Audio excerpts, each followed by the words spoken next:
Columbine, 1999. Okay, this is the reenactment. This is from actual interviews, footage that they were told.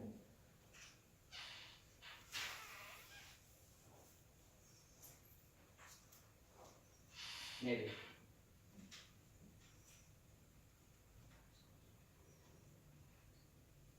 It says it's playing. Anybody good with these computers? Says it's playing, however, it is not.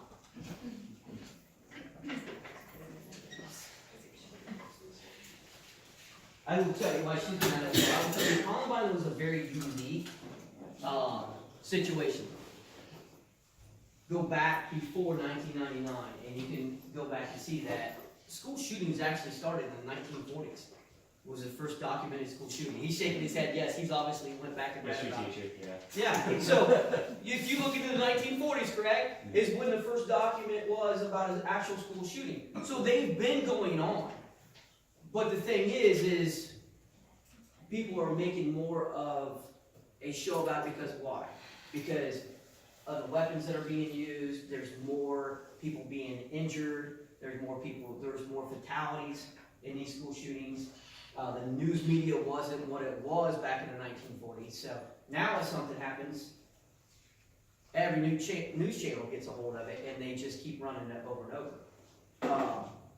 The one thing you'll notice during our presentation is neither one of us will ever say the name of a shooter. We will talk about a victim, we'll give you a victim's name, but we never give the shooter any type of recognition. Because a lot of times that's what they want, right? They want to be recognized. They want to have their name out there. So we don't use their name. We just refer to them as a shooter, the bad guy. What do you have this on? What is this on? Zip drive. PowerPoint. Yeah. It's on here. Yes.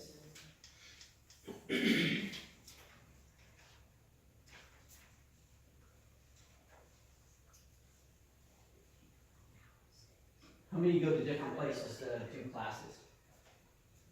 So that everywhere we go, it's always something different. The technology's always smack, or it's whatever. It's just never seems to. So 1999 Columbine, 2 shooters. So we'll address that now, because that's always one of the biggest questions that we get. Well, why do I want to get out? What if there's another shooter? Statistically, I can tell you that Columbine was the last time that we had 2 shooters. That was a very unique situation. That also was done, that planning took 1.5 years between them 2 boys.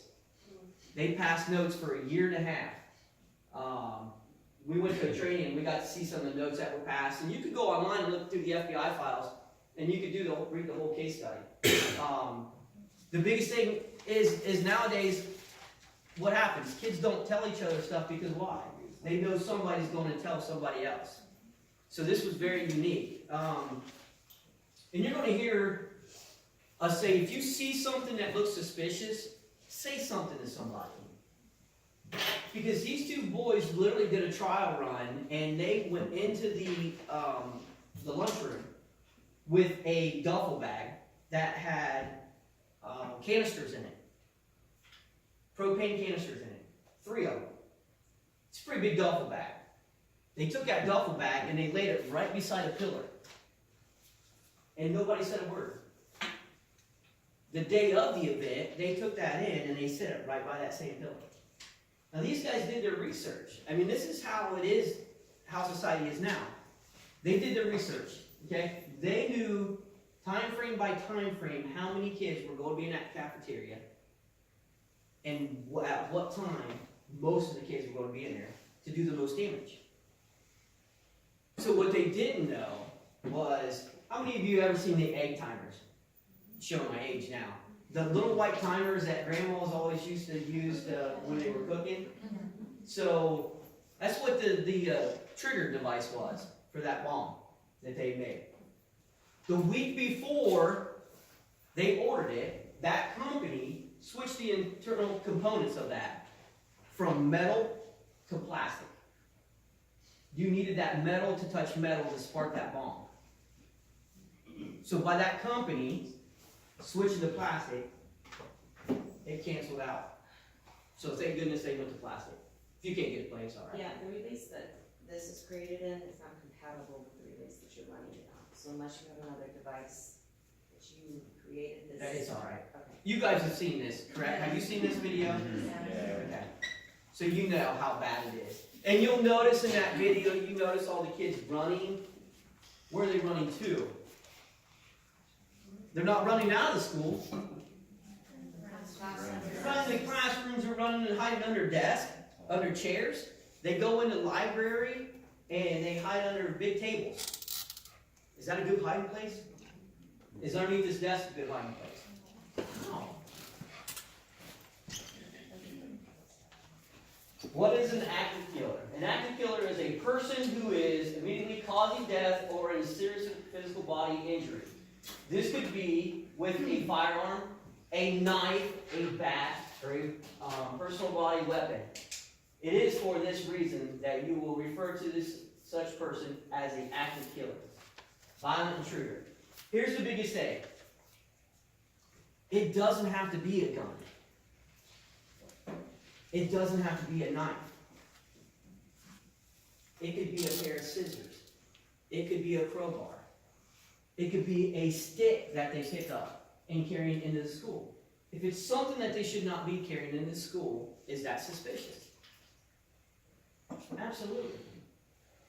A lot of things you're going to learn today are, we try to stress to you that this is not just for the classroom at school. This is the same stuff, excuse me, that you can take out to society every day, out to the public. When you go out to a restaurant, you can use the things that we're going to teach you today. So, in Columbine, there was 13 killed, 21 injured. 10 of those were killed in the library. Now, remember in that video, you seen them run into the library, they turned to the left, and they went down a bunch of bookcases with tables in the middle, came around that, and then they went over to the other side. There were people jumping underneath the tables. No protection whatsoever in that library. How many of you have ever seen the layout of that library? What do they have on the backside of the library?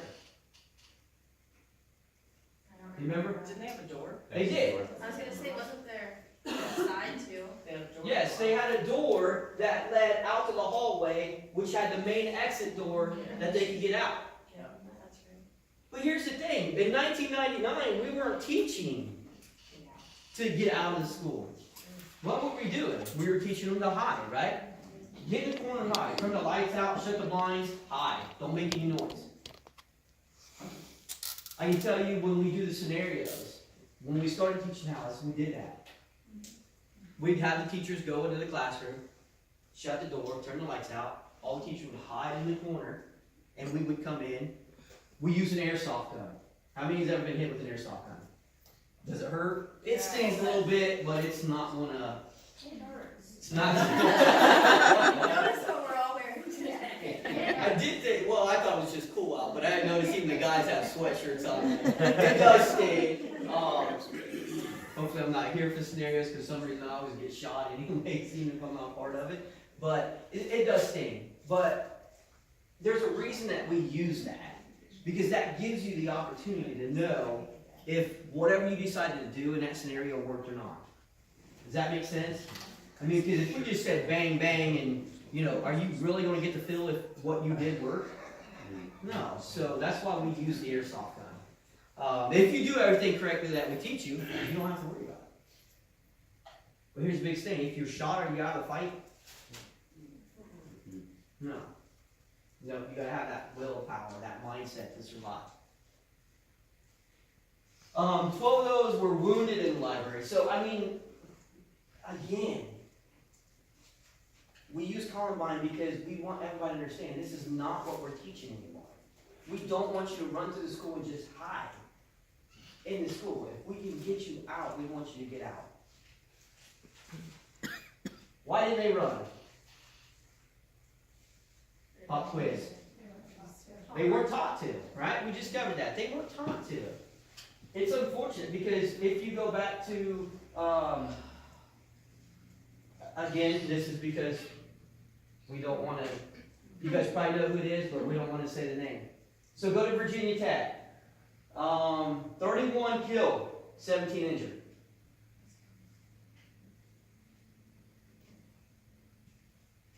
Could this be avoided? This is why we're here. When you look at that number, that's alarming. 31 people, 17 injured. How much training do you think the shooter had? An hour. This is when we stress, if you see something that looks suspicious, say something. How many of you know what he got his training from? Didn't he just go out to like the firearm range, took some targets, put them on the ground? He did. Put them on the ground, just walk some time. Actually, it's Friday, we had range Wednesday.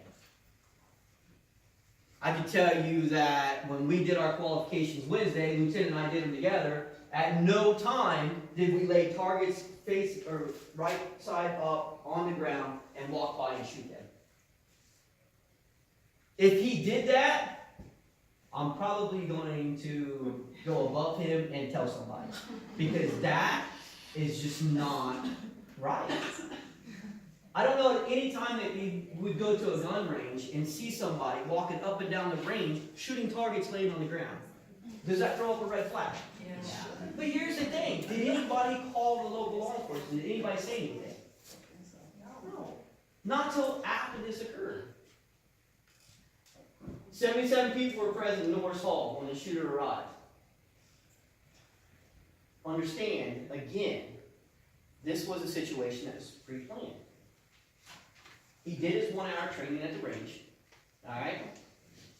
How many of you followed this when this happened?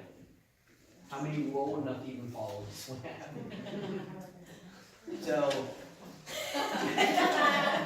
a couple more people raise their hand. I feel really old today.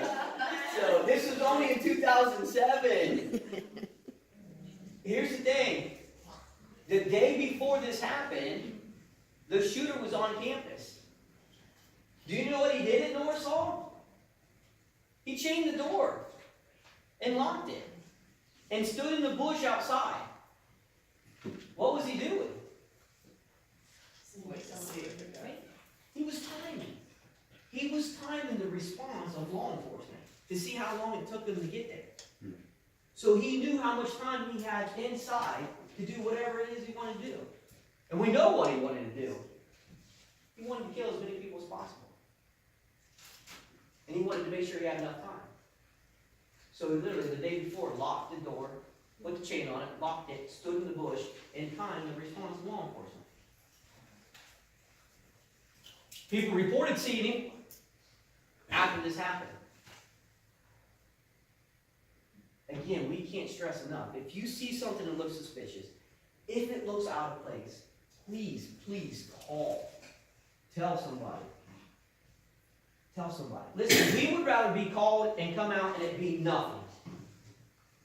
Then you wait till an event happens and you say, well, seen the guy standing across the road and I thought it was weird, but I just didn't say anything. That's what we're for. We respond to the calls to look to make sure that it's safe. We would rather get to a call and it be nothing than somebody wait to the end and have something bad happen. In the rooms that were performed a lockdown or did nothing, 89% of the occupancies were killed or wounded. So we're going to go into lockdown and we're going to go to evacuation and we're going to talk about all that stuff. But this is why when we say lockdown, okay, what do you guys consider a lockdown? And I'm asking because unfortunately each school or business or church that we go to, lockdown means something different at every district. It's something different. So in your guys' school, what is a lockdown to you? Turn off the lights, turn off the lights, lock the doors, and hide. Okay, so you're saying a lockdown is no immediate threat. right? Something's going on in the area, but they're like not on the premises and nothing's happening at that point. Okay, that's good. Now, if you got somebody on the premises, is lockdown where you wanna do? No. No, because exactly, at Virginia Tech, that's what they did. When he was in there shooting, they went to just a lockdown. 89% of the people were killed or wounded. In classrooms where occupants either barricaded or evacuated through windows, 19% were killed or wounded. Now, understanding that number it doesn't tell the whole story. You guys know how statistics work. That 19 that was wounded or killed could have been from, they did have a couple people that, I think one kid broke his ankle, one girl twisted her ankle. Second story window, dropped out of it. Can you survive that? Yeah. I would rather have a broken leg or a twisted ankle than be shot. Out of that 19%, also think about this, now I'm drawing a blank, I can't remember what his name is, the professor. Barricaded the door with his body.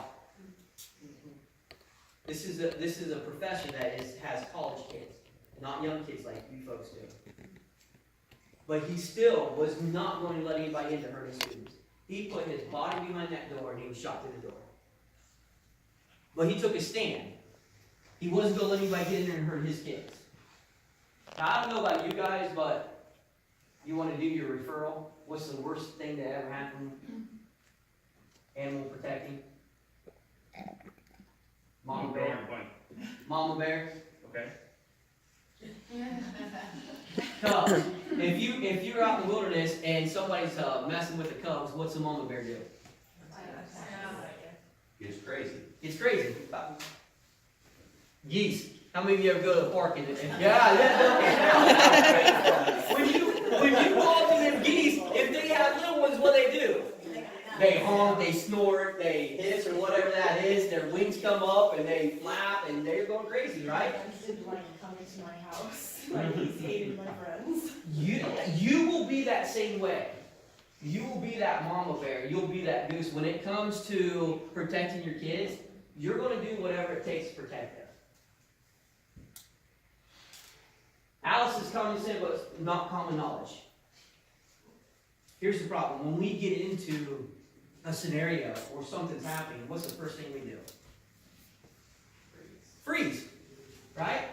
We don't use the things that we're taught because what happens? We might do this one time, and when we leave here today, what's the next time you're going to do any training?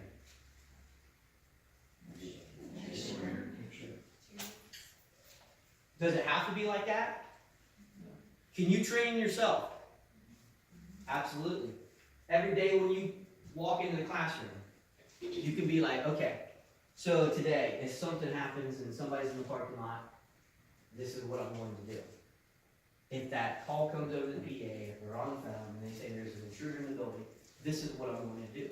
It's the what if game. I'm 32 years away, or 32 years. I am 32 days away from having 18 years at the sheriff's office. I had 2 years prior to that at a different agency. Lieutenant Warden has 28. I got 30 years old. 30 years total. 30 years total. But I can tell you right now that every day that he gets up, he plays the what if game. He's lieutenant. He's at the office. He tells me where to go, what to do, and where to be, and when to be there. But I guarantee you, as soon as he gets up in the morning, he puts that uniform on, he still plays the what if game. What if this happens? What am I going to do? You can do that when you get to the school. You can do it driving into work. If something happens, what are you going to do? You don't have to stop the training today when we leave. You can do it all the time, by yourself. Alert, lockdown. What's a lockdown? So you guys said, door shut, locked, blinds closed, lights out. How many of you have cell phones? What do you do with your cell phone? Turn on silent? How many turn on vibrate? What's the bad thing about putting it on vibrate? Still can make sound, right? If it's on the desk. If I put mine on this desk right now and it goes off, I don't know why it's my phone, but my phone like goes crazy. It like almost bounces off the table. You've got kids in here, you've got them quiet, they hear the phone, what's that tell us? Somebody's trying to get in. That there's definitely somebody in here. How many of you make the flashes when you get a text message or a call? Or the screen lights up? Screen lights up, room's dark, line shut, somebody calls you, texts you, that screen lights up. Are you giving away that somebody's in here? Since we're talking about cell phones right now, where do you keep your cell phone during the day? Is it on your desk? Is it in your jacket? Is it on your person? Because if something happens right here, right now, you gotta take off, whatever's on you is what you have with you. If it's in your purse by the desk and you're running out this way, you don't have a cell phone. So just think about where you have it.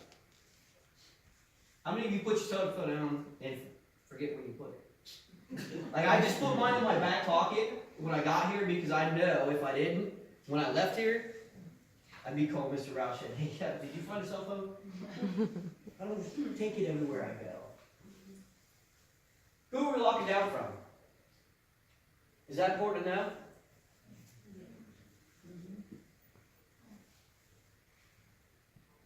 Some say, now why is that so important?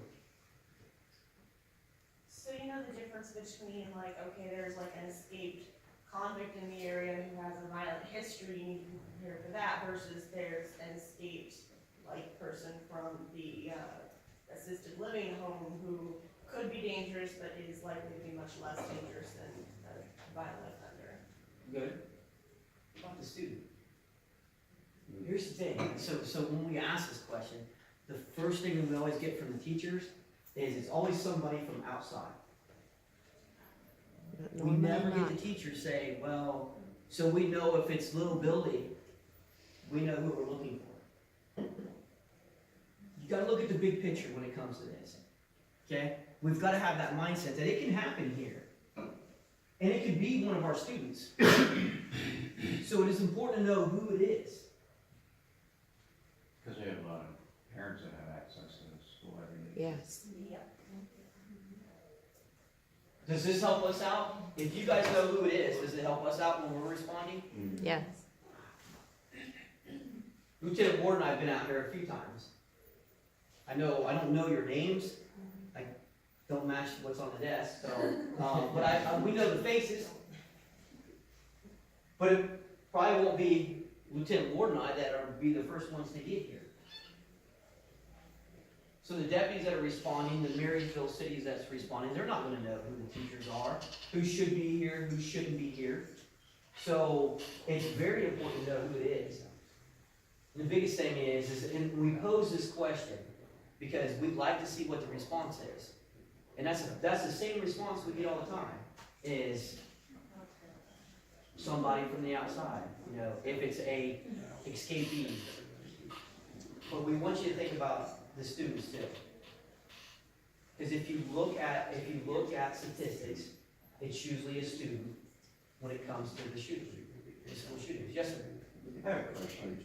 We got it. Recently bought some straps for this that we're gonna hook onto the doors for a lockdown situation. So I don't know if that's saying that's never a good idea or. We can tell you that there is another school that has the straps, and they are phenomenal. They're an eye bolt into the wall, and they're very easy to use.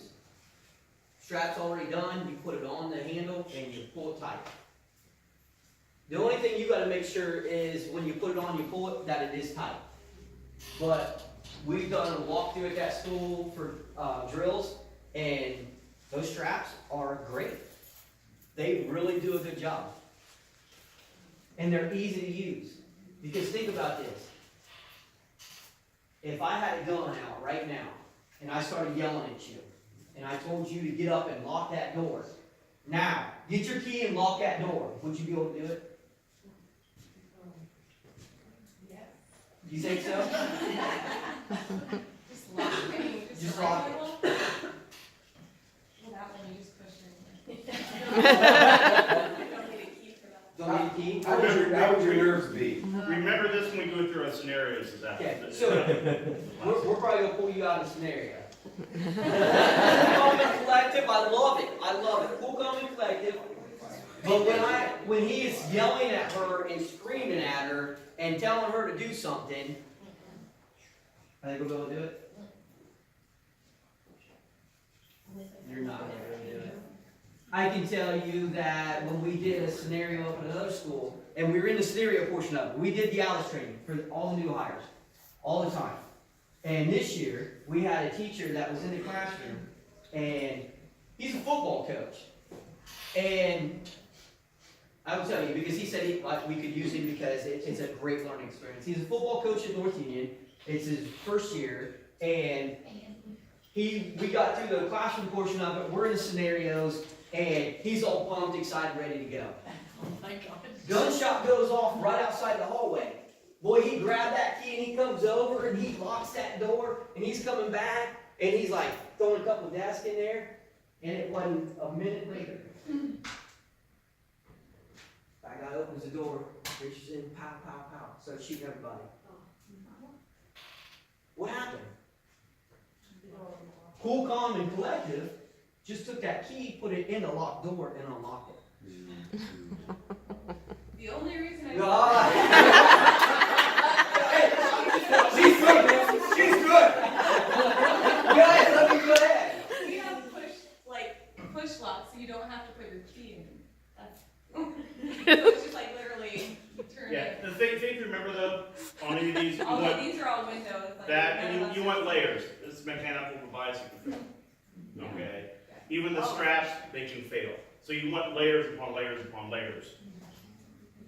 I'm just telling you, when you hear a gunshot, and you'll see it today, you'll feel it today, you will feel your body do things that it normally doesn't do. And there are different conditions that. We're gonna have to do some yoga for some of them beforehand. Hey, we are going to the Red Barn, Rick, whatever it's called, for it. I already see like all these eyes, like when I say gunshot, when you hear this gunshot, I see these eyes and I see people going, okay, listen, Are we doing the airsoft gun again? we are. Just no intervention teachers. But if you're cool, calm, and collective, you should have no worry. Here's the thing. I'm a terrible shot, you'll be fine. If you, We just took them from really anxious to relax. if you do the things that we teach you, you should be fine. Have some confidence in yourself and the abilities that you How have. many of you have done a full scale before? We even ripped our pants.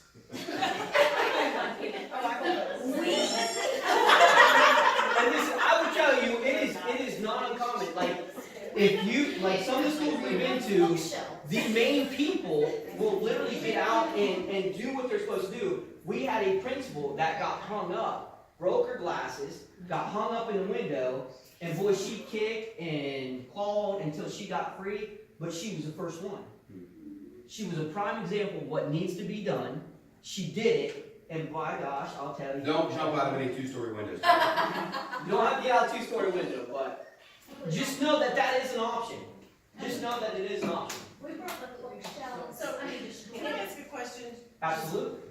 Based on Marysville, my kid goes to the STEM school there, and there's been a couple of instances in the last couple of weeks. He knew nothing about them. So, what's the process when you hear conversation? It's not locked down, students aren't notified. What's the process in that gray area? Okay, are you talking specifically about Marysville, because their policies, I don't know what the policies are. Are you talking about if you hear something, you see something? No, I'm talking about like, yes, in the general scheme of Alice, if, you know, from what the letter said, that the student heard something and reported it or whatever, and, you know, law enforcement came and everything. But what about those students that are there, and they don't know there's an issue? Or was it just my kid? No, my son goes there, he's a freshman at STEM.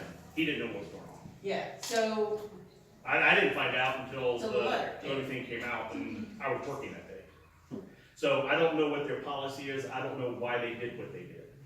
and it's been twice now, and like, The schools that we work in, the whole Fairbanks area, this area here, and North Union, they've got the, I don't know what it's called. Instant alert. Yeah, that, once everything's done, okay, if it's ongoing, they try to get it out there as soon as they can. Generally, it's after the fact, and they send it out to the parents, send it to the kids, whoever's on it. But That's, if it's an active, they're looking and that kid's still walking in the school, what Okay, so would understand you the be process. training us to do? So understand the process, if they've got word that something's, that a kid is going to do something or might be doing something, Right. they have SROs at Marysville. And So what? that SRO, school resource officers, Yes. in the schools. So they are probably currently watching that kid. Now, I don't, again, I'm like Lieutenant, I don't know what their policies are, but I don't necessarily think that they're going to alert everybody if it's not something that they feel is a liable threat right then and there. Because are you going to alert everybody on something that might happen? I mean, we Well, right, that's what I'm asking, if, what is the policy, if it might happen, so you're saying It's they, their own individual policy, you'd have to ask Principal Chafin. yeah. so, but, that's. I have a that's what I'm sophomore at North Union, and I can tell you that I found out about an incident that occurred after the fact. Was I upset? As a dad, yeah, but as law enforcement, I know, like, we still have an investigation to do, and we need to make sure everything is done before, Yeah, They that, go I'm not back to asking what Marysville, I'm not asking that, I'm asking as in the Alice training, what's the policy in that For a threat, situation? for a threat. Correct. that is the whole of the work part of it, okay? So whatever your policy is here, do you have phones in here, do you go directly to the office, and vice versa? Is it all PA, is it radios? Well, whatever you have here, and it is what you're gonna have to utilize. If It you goes see back to, something. it goes back, you see something fishy, Yeah. let me know. and then he'll be responsible This is to, like a big gray area to me. Well, what is unusual? And that's the thing.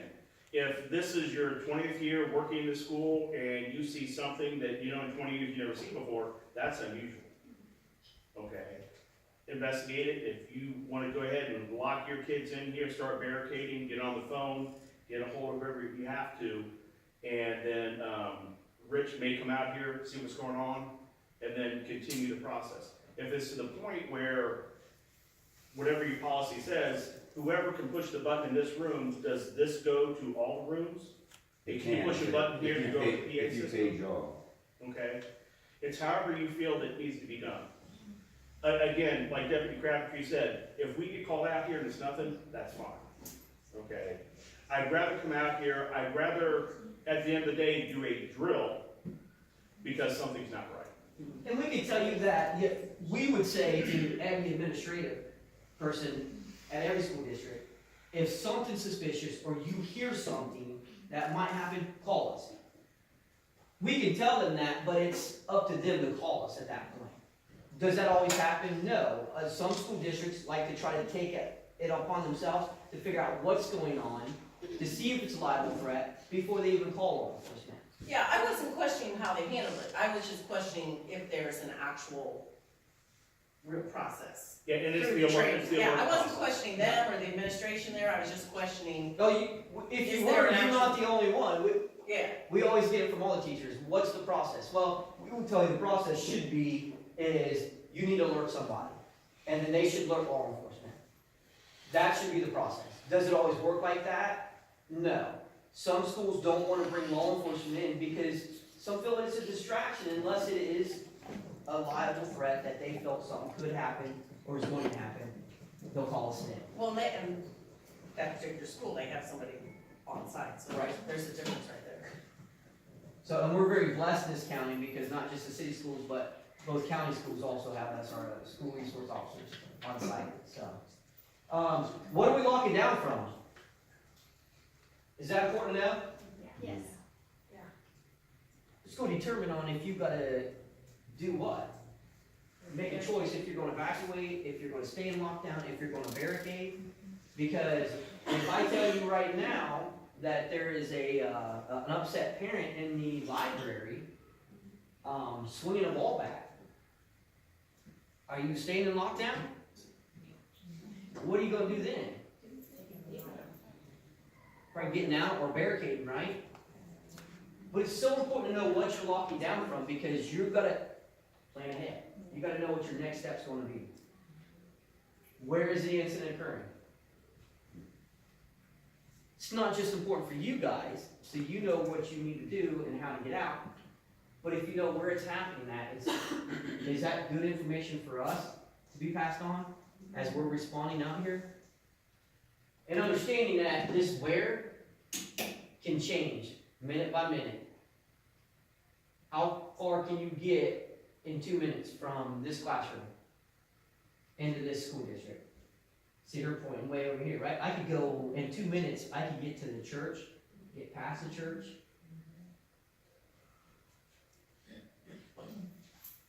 Question, what do you advise if you don't know where they are? What's the situation? I decided that it's best to evacuate, but I don't really know where they are. So, I actually think I know what I would do. I think I know what I would do. What was announced over the loudspeaker to you? What if all it was evacuate? Do you, I mean, because whoever's on that loudspeaker also may be undergoing the nerves, Or may have a gun to their head? or may have a gun to their head, that's, yeah, I think there you have to trust your gut feeling, okay. you know, I and you, think I know what I would again, do, if you can get out and go, they'd rather take 3 hours to find you than but, right. 10 minutes, because you're in the trailer on the ground. and we'll get into it later about the resources that will be coming. But if you can get out, get out. I mean, we're gonna have resources to track people down. That's not an issue. Do we run across open fields? Like, we have kindergartners, so like, we always just take like the most direct route. But like, should we be trying to get into a Because tree? if we go that way, it's open field, or do we run along tree lines? Yeah. I will tell you, in a real situation, you probably are not gonna stay in a single file line. Right. And No.